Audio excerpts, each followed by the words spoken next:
मजा आएगा। सब करो भाई साहब। प्लेसमेंट बढ़ाओ, हमें नौकरियां चाहिए। अब आपकी गर्लफ्रेंड प्लेसमेंट तो लगनी ही लगनी है, और थर्ड मैटर करती है कि कंपनियां कैसी है। तो भाई सब देख रहे हैं, मेरे केला जो है वो बच्चा ले लिया है। केला को साइड में रखो।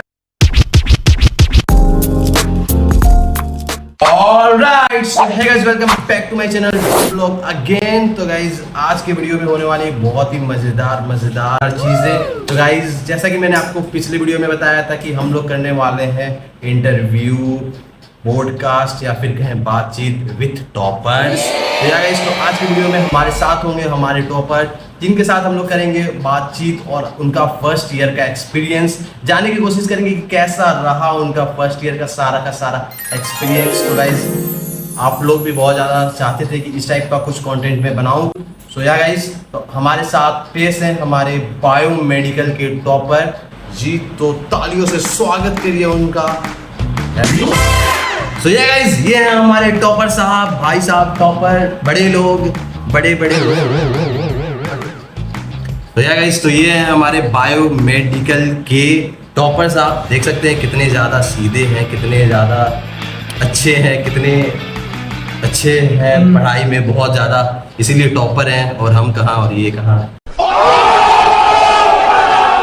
तो गाइस ये बताएंगे आज के वीडियो में सब चीज़, अपना एक्सपीरियंस, फर्स्ट ईयर का एक्सपीरियंस, बायोमेडिकल लेने का एक्सपीरियंस, और ये भी बताएंगे स्लाइड के जितनी भी बातें चलती हैं। बताएंगे हमें कि बायोमेडिकल में ब्रांच में बच्चों का इज्जत है भी या नहीं है ना भाई? है बहुत है बायोमेडिकल में, बहुत ही है। तो यार गाइस, तो थोड़ा सा ये बंदा नर्वस हो चुका है, लेकिन कोई बात नहीं, टॉपर साहब है, नर्वस होना बनता है। तो गाइस आज ये पूरा एक्सपीरियंस अच्छे शेयर करेंगे। तो भाई साहब अपने आप कुछ इंट्रो थोड़ा सा दीजिए टॉपर साहब। हाय गाइस, मैं हूँ ऋषिराज और मैं second year currently biomedical engineering कर रहा हूँ NIT रायपुर से। और ये मेरा फर्स्ट एक्सपीरियंस है कैमरा फेस करने का। So I am excited as well as nervous. बाकी पोस्ट को करने दूँ।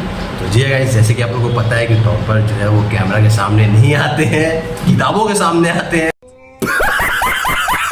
तो बताएंगे आपको बायोमेडिकल के सब चीज़ के बारे में। सबसे पहले बताइए, जितने भी लोग देख रहे हैं, कि सबसे पहले बायोमेडिकल ब्रांच जो है वो कैसा है हमारे NIT रायपुर में, कॉलेज में, NIT में कैसा है, आपका एक्सपीरियंस कैसा रहा, सब चीज़ आप एक बार बताइए। तो हाँ, मेरा एक्सपीरियंस तो काफ़ी अच्छा रहा फर्स्ट ईयर का, और मेरे पास और कोई ऑप्शन नहीं था, इसलिए मैं बायोमेडिकल लिया ऐसा मैं नहीं बोलूँगा।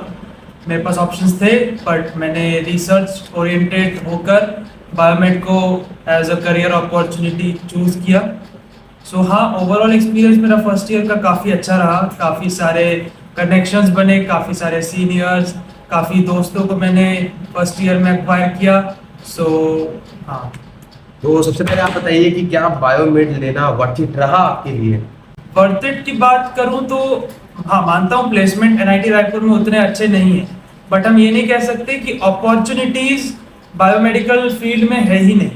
अगर आपको रिसर्च ओरिएंटेड रहना है, अगर आपको टू बी ऑनेस्ट प्लेसमेंट में उतनी इंटरेस्ट नहीं है, बट आपको रिसर्च करना है, MSc PhD जो भी आपका फ्यूचर फर्दर स्टडीज है आपको वो करना है, तो बायोमेडिकल एक बहुत ही ज़्यादा अच्छा ब्रांच है जो कि इंटरडिसिप्लिनरी है, जो बाकी ब्रांचेस से भी रिलेट करता है। एंड टू बी ऑनेस्ट, हमारे जो प्रोफेसर्स हैं वो खुद इलेक्ट्रिकल, इलेक्ट्रॉनिक्स, मैकेनिकल डिपार्टमेंट से बीटेक करने के बाद उन्होंने MTech और PhD बायोमेडिकल में किया। तो हाँ, लाइक अपॉर्चुनिटीज़ और आगे के सिनेरियोज काफ़ी अच्छे हैं, बट इंडिया में प्लेसमेंट स्टैटिस्टिक्स उतना नहीं है, क्योंकि बायोमेडिकल एक डेवलपिंग ब्रांच है जो कि ग्रोइंग फेज में है अभी बायोमेडिकल, ये बोल सकते हैं। हाँ, ग्रोइंग। तो और आप ये बताइए कि आपके जो बायोमेडिकल में जो प्रोफेसर्स हैं वो कैसे हैं, मतलब उनका पढ़ाने का बिहेवियर कैसे पढ़ाते हैं, किस वे में ले जाते हैं पढ़ाने के अपनी स्किल्स को, वो थोड़े बड़े उनके बारे में, प्रोफेसर्स के बारे में थोड़ा बताइए। बायोमेड के प्रोफेसर्स बहुत सही हैं। लाइक जो कोर ब्रांचेस हैं हमारे NIT रायपुर में, उनके प्रोफेसर्स थोड़े स्ट्रिक्ट है, बट बायोमेड के लीनियंट है। अगर हम बंक भी करते हैं तो वो कुछ नहीं बोलते, और कभी कभी वो भी बंक कर देते हैं, तो वो एक टीचर ही बंक मार देते हैं। हाँ, लीनियंट है, सपोर्टिव है, और रिसर्च प्रोजेक्ट्स ये सब के लिए हमें मोटिवेट करते हैं, काफ़ी अच्छे हैं। लाइक उन्होंने भी PhD MTech सब किया हुआ है। तो हाँ, सब डॉक्टरेट डिग्री होल्डर।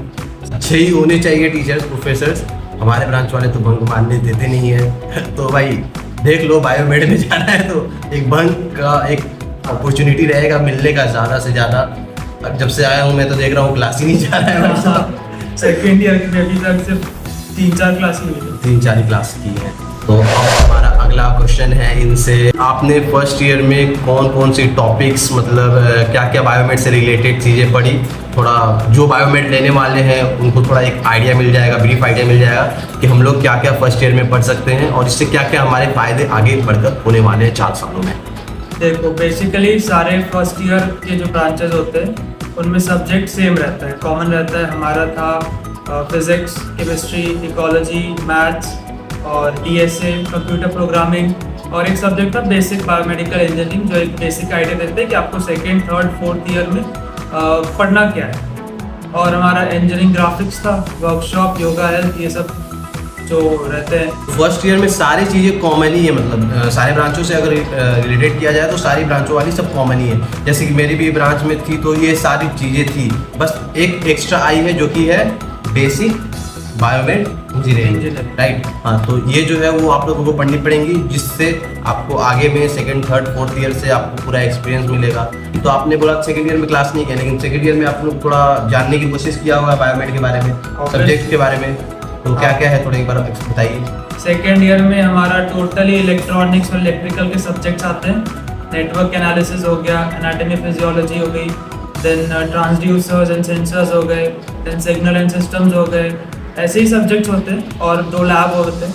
तो बेसिकली यही है थर्ड सेमेस्टर। इसके बाद फोर्थ, फिफ्थ, सिक्स, सेवन्थ के अलग एक वो होते हैं जिसमें आपको AI, ML, फिर medical mapping, medical imaging, 3D printing, ऐसे सब सब्जेक्ट्स होते हैं। सो ये एक ब्रीफ आइडिया है। बताइए कि इसका स्कोप मतलब आगे जाकर कौन कौन से फील्ड में हो सकता है। जैसे कि अभी तो नहीं, लेकिन 4 साल बाद हमें तो ये फील्ड में स्कोप तो ढूंढनी पड़ेगी ना, कौन कौन से फील्ड में हम लोग जा सकते हैं। अगर हम लोग बायोमेड चूज़ करते हैं तो एक फील्ड का नॉलेज थोड़ा मोड़ा होना चाहिए कि स्कोप में इसका फ्यूचर है कि नहीं। हम लोगों ने बोला है कि जैसे कि अभी ग्रोइंग फेज में चल रहा है, वो अच्छी बात है, जो कि अच्छी बात है, ग्रोइंग कर रहा है, लेकिन कौन कौन से फील्ड में इसका स्कोप आगे बढ़ सकता है वो आपको पता है तो थोड़ा मोड़ा एक्सप्लेन कर दीजिए। तो बेसिकली मेंटेनेंस में होता है, जो हॉस्पिटल में जितने भी मशीन्स होते हैं, MRI मशीन, जो भी बड़े बड़े मशीन्स होते हैं, उसमें मेंटेनेंस में एज अ बायोमेडिकल इंजीनियर आप बहुत कंट्रीब्यूशन अपना दे सकते हो।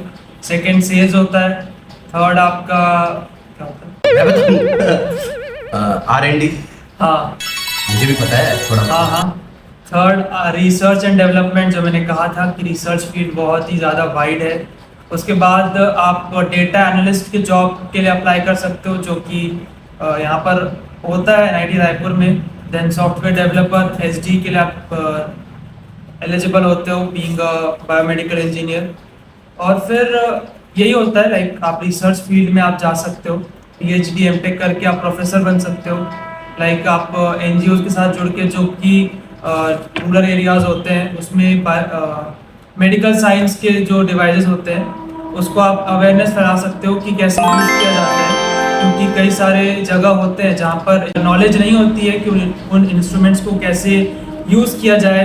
तो एज अ बायोमेडिकल इंजीनियर आप वहाँ भी अपना एक योगदान दे सकते हो। तो टॉपर साहब, आप हमें बताइए कि फर्स्ट ईयर में आपने कैसे पूरा मेंटेन किया, मतलब आप टॉप किए 9.8 के करीब CPI लाइन अपना, और आप कैसे कैसे क्लब कमेटी में मतलब आपने मैनेज किया सब चीज़। क्लब कमेटी तो आपने ज्वाइन की ही होंगी। हाँ। तो कैसे कैसे आप सब जगह पर एक्टिव भी रहे और पढ़ाई पर भी एक्टिव रहे, तो थोड़ा बड़ा अच्छे से बताइए। ये एक मिथ होता है कि टॉपर सिर्फ पढ़ते रहते हैं, ऐसा कुछ नहीं है। इंजीनियरिंग कॉलेज में सब एक रात पहले ही पढ़ते हैं, और ये मैंने खुद जान लिया है कि हाँ, एक रात पहले ही पढ़ाई होती है। तो मैंने क्लब कमिटीज़ में अपना इन्वॉल्वमेंट बहुत ही ज़्यादा दिया पूरे फर्स्ट ईयर में। सबसे पहले तो वॉलेंटियरिंग जो होती है कमिटीज़ में, उसमें मैंने PI दिया, मैं सिलेक्ट हुआ, उसमें मैंने वॉलेंटियरिंग की, कई सारे सीनियर्स के साथ कनेक्शन बनाए, नेटवर्क्स बिल्डअप किए। उसके बाद मैंने TEDx NIT रायपुर में डॉक्यूमेंटेशन डोमेन में काम किया।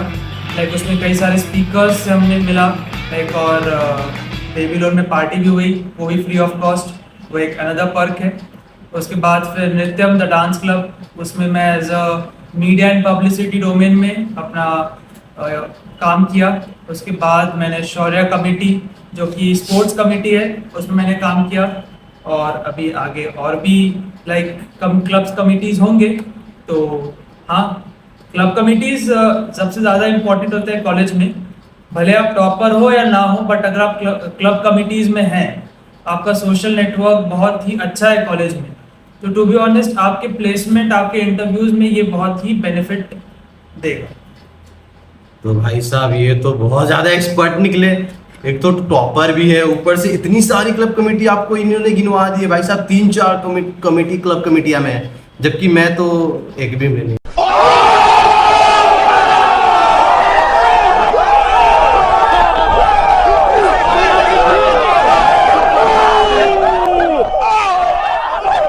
भाई साहब देख लो टॉपर, भाई साहब टॉपर्स भी हैं, इतनी सारी कमेटियां में भी है भाई साहब। तो आप लोग बायोमेड में ये सारे ऑप्शन खुल जाते हैं, ऐसे क्लब कमेटियां ज्वाइन कर सकते हैं, आप लोग की भी कॉलेज में होंगी। और ये अच्छी बात है, NIT रायपुर में हमको लगता है कि बहुत सारी क्लब कमेटीज हैं। हाँ, 30+ क्लब कमेटीज, सब चीज़ मतलब जोड़ जाड़ के 30+ हैं हम लोग में। और यहाँ पर सब चीज़ बहुत ही बढ़िया है, जिससे एक स्टूडेंट का स्किल जो है वो बहुत ज़्यादा इम्प्रूव होता है, इम्प्रूवमेंट्स होते हैं। तो एक और क्वेश्चन है हमारे पास कि why student are less joining in biomedical branch. तो भाई साहब आप लोगों ने देखा होगा कि बहुत कम स्टूडेंट जो है वो ज्वाइन करते हैं। ऐसा क्यों, लेस नंबर में क्यों है स्टूडेंट्स, तो आप बताइए। जैसा कि मैंने पहले भी कहा था कि बायोमेडिकल इंजीनियरिंग जो है वो ग्रोइंग फेज में है, ज़्यादा नॉलेज नहीं है comparatively to other branches. Even placement statistics भी उतने बेटर नहीं है, बट हाँ है। और इस वजह से लाइक लोगों जो प्लेसमेंट ओरिएंटेड होते हैं वो प्राइवेट कॉलेजेस में टॉप ब्रांचेस में एडमिशन लेते हैं, और जो कि रिसर्च फील्ड में होते हैं, जिनका इंटरेस्ट होता है रिसर्च डेवलपमेंट में, तो वो basically as a biomedical engineer join करते हैं किसी भी इंजीनियरिंग कॉलेज में। तो ये एक मेन रीज़न है कि प्लेसमेंट कम है। प्लेसमेंट बढ़ाओ, हमें नौकरियां चाहिए। प्लेसमेंट जरूर बढ़ेंगी, और प्लेसमेंट जो है वो डिपेंड करती है हमारी कॉलेज पर। अगर आप NIT IIT में है तो भाई आपकी प्लेसमेंट तो मतलब लगेगी ही लगेगी, और मतलब सैलरी भी बहुत बढ़िया होगी। और दूसरी डिपेंड करती है हमारे नॉलेज पर कि बच्चों में नॉलेज कितनी है। अगर आप में नॉलेज है, स्किल्स है, तो आप कोई से भी ब्रांच में हो, इट डजेंट मैटर। एग्जैक्टली। और जो कंपनियां हैं वो डिपेंड करती है कि आपको मतलब स्टार्टिंग सैलरी कितनी देती है, प्लेसमेंट कैसी है, तो इन सब पे टोटली मैटर करती है। तो गाइज यहाँ पर हमारे क्वेश्चन सीरीज जो है वो लगभग मतलब खत्म ही होते हैं, और इनके साथ बस यहीं तक हमारी मुलाकात होंगी। और आप लोगों को आई होप कि अच्छा लगा होगा। बस एक लास्ट क्वेश्चन उठा लेते हैं, जो कि सारे स्टूडेंट, सारे बच्चे यही पूछते रहते हैं कि आखिर बायोमेडिकल में गर्ल्स बॉयज़ रेशियो कितनी है। तो भाई साहब बताइए, आपके ब्रांच में बॉयज़ गर्ल्स की रेशियो जो है वो कितनी है। लकीली हमारे ब्रांच में गर्ल्स है। और 3:1 का रेशियो है बॉयज टू गर्ल्स। 3:1। हाँ, नाइस। तो और भाई साहब आपकी गर्लफ्रेंड तो अनफॉर्चुनेटली नहीं।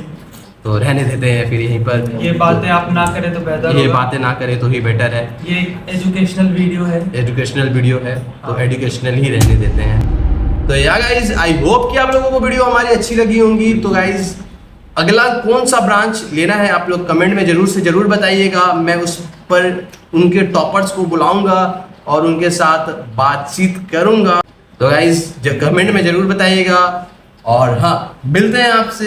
एक सेकेंड, सब्सक्राइब तो बोलो करने के लिए, लाइक बोलो करने के लिए, लाइक करो, शेयर करो, सब्सक्राइब करो, और जो करना है करो। जो करना है करो, लेकिन लाइक तो करके जाना भाई साहब, और सब्सक्राइब भी करके Do whatever you want to do, like, share, comment, subscribe, Do सब like, करो, share, मजा आएगा। सब करो भाई साहब। V ब्लॉग्स को सब्सक्राइब करो, और भी ऐसे ऐसे मजेदार कंटेंट आपको देखने को मिलेंगे सिर्फ और सिर्फ हमारे चैनल पर। तो गाइस मिलते हैं आपसे अगले वीडियो में, तब तक के लिए thanks for watching, bye bye.